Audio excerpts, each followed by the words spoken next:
Hello and welcome to Transformative Pathways, where I'll be speaking with conventional people who have found an alternative route to health. And today I have with me Dr. Jaume Costa, and he is a homeopath. So Jaume, can you just tell me a little bit about what is homeopathy and what people can expect from a treatment with you? Homeopathy is a complementary medicine that cures like with like. We all know that if we cut an onion, we start crying. Maybe even there is some mucus coming from our nose, and we have a set of symptoms, symptoms similar to when we have a cold. Then from the onion, we have in homeopathy, we produce in homeopathy a remedy that's called allium cepa, and is used for colds. Then in homeopathy we treat like with like, and homeopathy complements conventional medicine in a way that it's a safe therapy that has no secondary effects, and it works well with all type of conventional medicine interventions. Okay, great. So it's quite unusual, especially in this country, in Ireland, for somebody in the medical profession to move into an alternative therapy, particularly homeopathy. So did something happen that made you turn over into homeopathy? Well, the main reason for me to study homeopathy was because one of my family members got a very serious disease. He got arthritis, psoriatic arthritis, and the prognosis with the conventional treatment was very bad.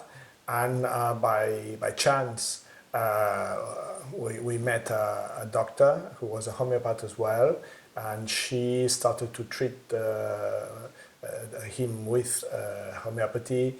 There was a dramatic improvement, and after myself, when I studied in Paris, I had the opportunity to see a similar case, and then I used my knowledge of homeopathy to treat my relative, and now he is able to walk and to have a completely normal life. What the prognosis in conventional medicine was that he was going to be on a wheelchair. Yeah, so it's quite compelling when something happens that's very personal to you like that. And then from there you were working in hospital, and from there you went and studied homeopathy, and you just abandoned your medical career? My background is in public health. I studied public health in Texas, in Houston, in Texas Medical Center, and I was working for the European Commission in the Director General for Health and Consumer Protection. And what I did, I combined my studies with my work. I used to go to Paris, and I used to go to the hospital with my teachers where they were doing homeopathy, and as well I used to go to the school. Then after 3 years, I was able to graduate from the school in Paris. And once in Ireland, I went to London, to the Royal London Hospital for Integrated Medicine. That is one of the 3 homeopathic hospitals in the UK. The other ones are Bristol and Glasgow.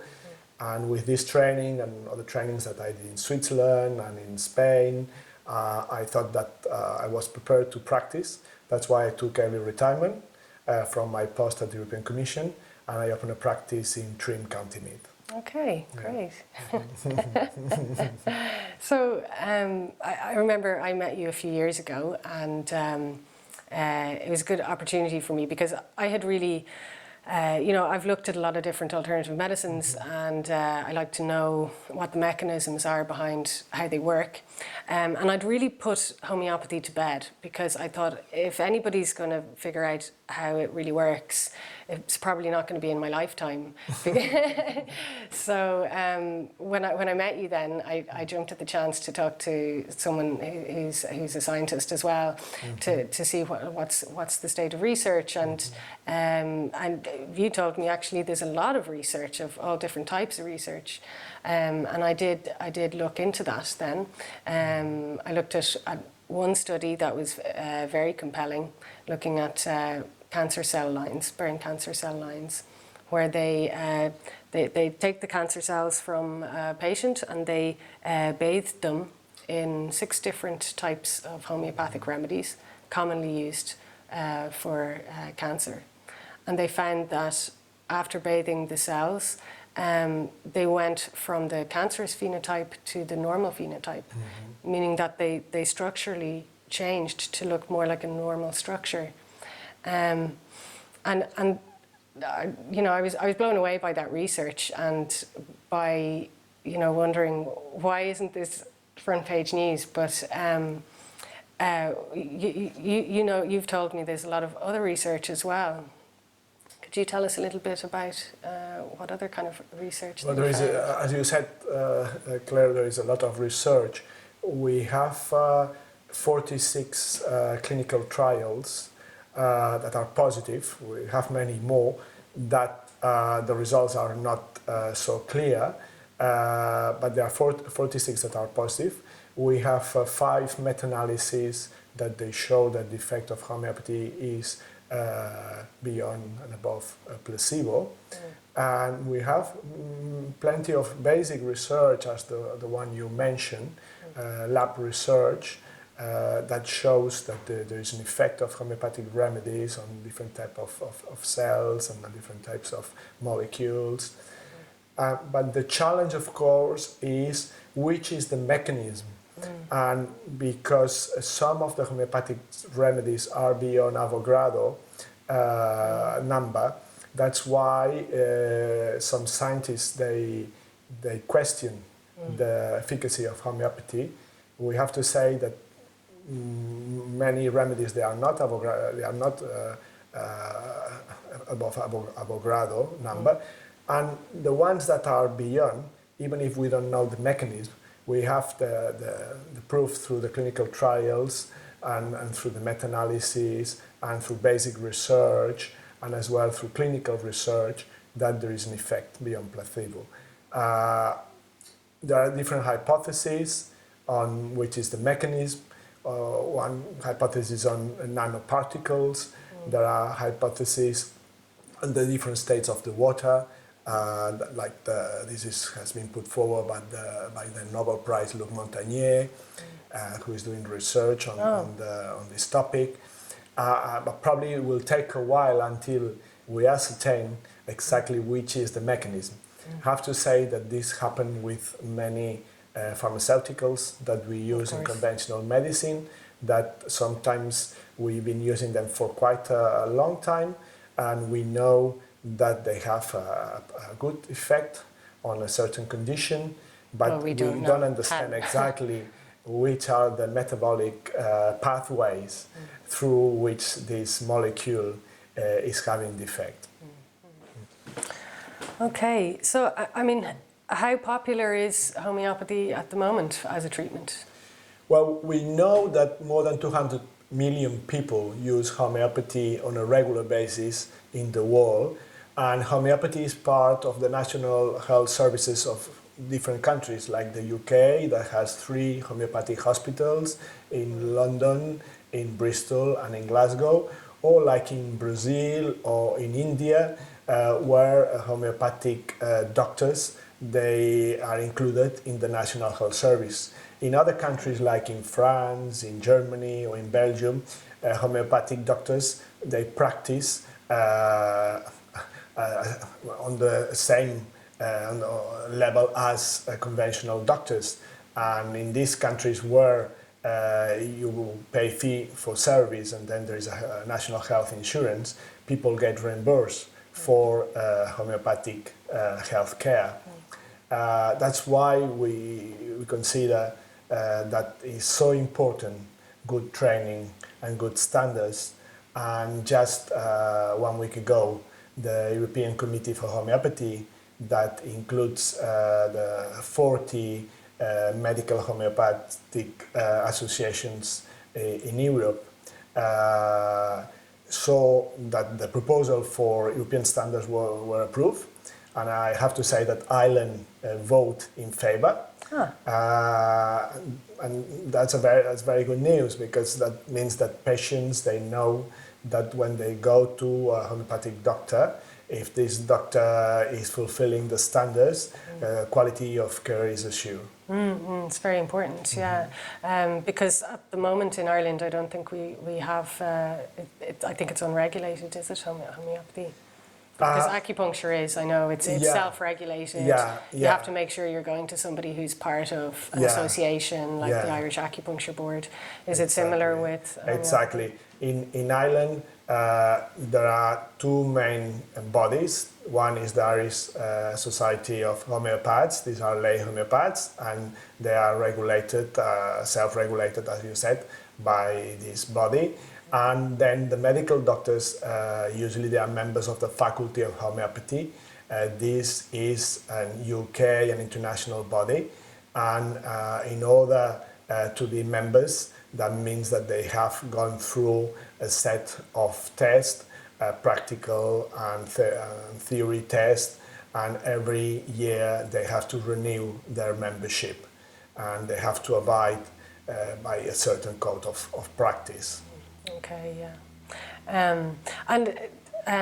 It kind of seems like what you're talking about the different countries. It seems I'm kind of feeling like we're in a bubble here in Ireland, that nobody uses homeopathy, and that it's not that popular. But there's a wide variance between the different countries, it seems. I mean, when you were beginning to practice, coming from Spain, was it a big deal that you decided to go to homeopathy? I mean, were you worried about your reputation or what other doctors would think if you were doing homeopathy? Because I know here, if a medical doctor went into homeopathy, I mean, his colleagues wouldn't think much of him. Well, I think I was in a quite a typical situation, because as an EU official, I was not really into the Irish medical community, and when I decided to practice what I did, I took early retirement, and first I registered with the Irish Medical Council, but after a while the Irish Medical Council told me that there was no need to be registered to practice homeopathy. That's not the case, for instance, in Spain, where I'm registered as well with the Barcelona Medical Council, because I go there usually once a month, and I see patients as well there. Then after the Irish Medical Council having told me this, then I thought there was not much point being registered. But I think that ideally it's very important that doctors, they are able to combine both conventional and complementary medicine, because really both complement each other. I think that we should speak about different types of complementary medicine, that even conventional medicine is complementary to the what so-called complementary medicines, and what we want is the best for the patient. The more strategies that we have, either ourselves or through other practitioners, the better. Then, of course, this has to be done in a safe way, in a regulated way, and with good standards of practice.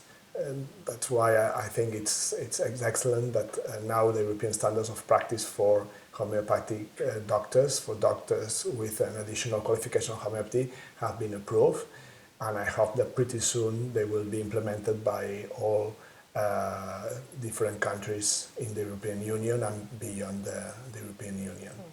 Yeah, great. Definitely integrative is the way for me. Yeah. So maybe you could tell us a couple of stories from your practice. Have you seen some particularly compelling examples in your career? Well, I comes to my mind a lady who is in her 70s, with chronic fatigue syndrome, and she was having the symptoms for more than 30 years.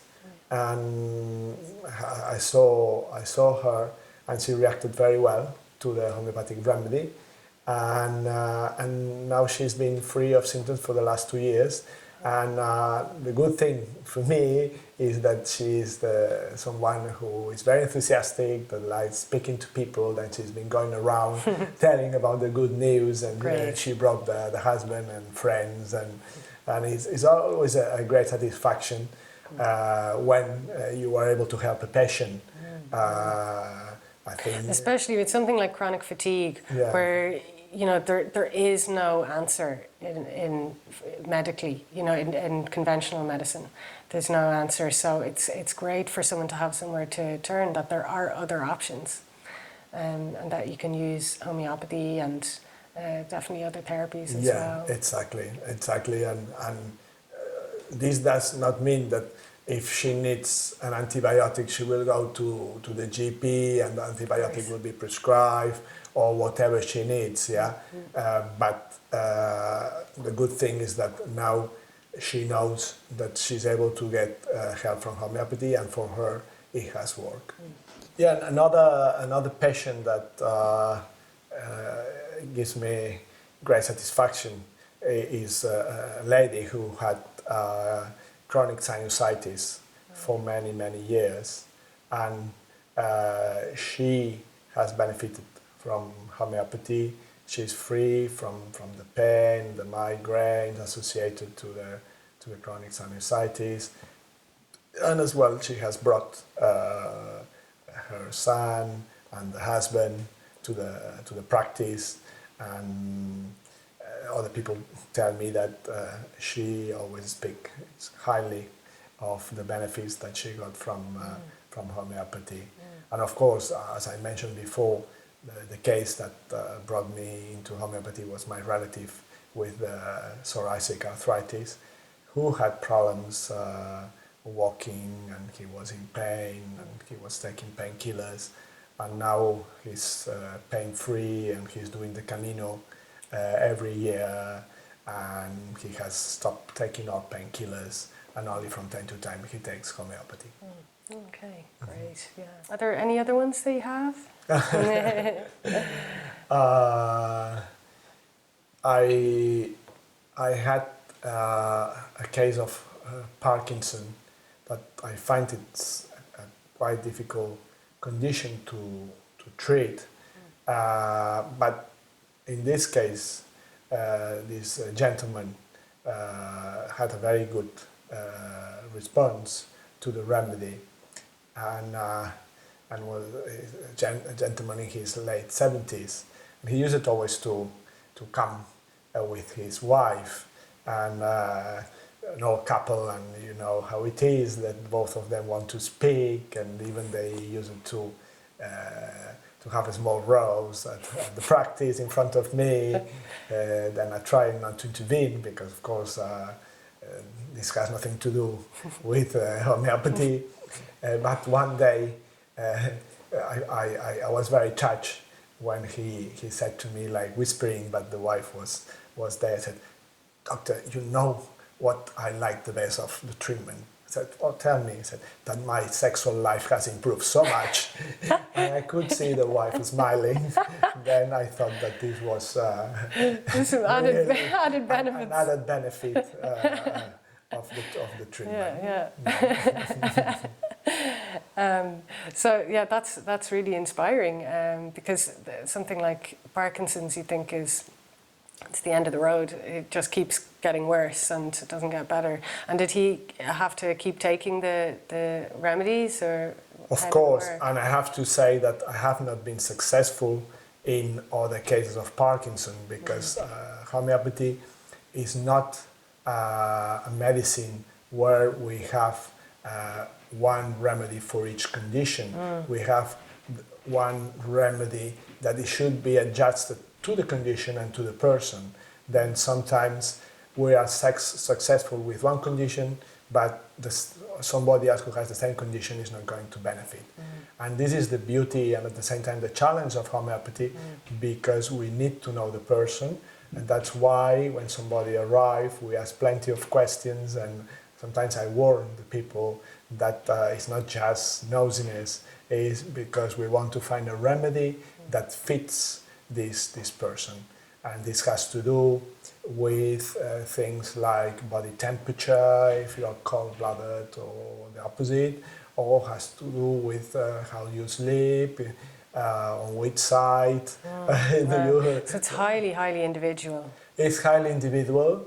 Of course, the condition is important, yeah, and I think it's very important that before deciding on a homeopathic remedy there is a diagnosis. That's why I think that a homeopathic remedy should not be given without a medical diagnosis. I think if the homeopath is a medical doctor, he could make the diagnosis himself if it's within his capacity, or maybe we'll need a consultant to do that. If the homeopath is not is a lay practitioner, I think it's important that before there is a medical diagnosis, because medical diagnosis allows the prognosis as well, yeah. And then once the patient has a diagnosis, we are able to move forward and have the homeopathic treatment.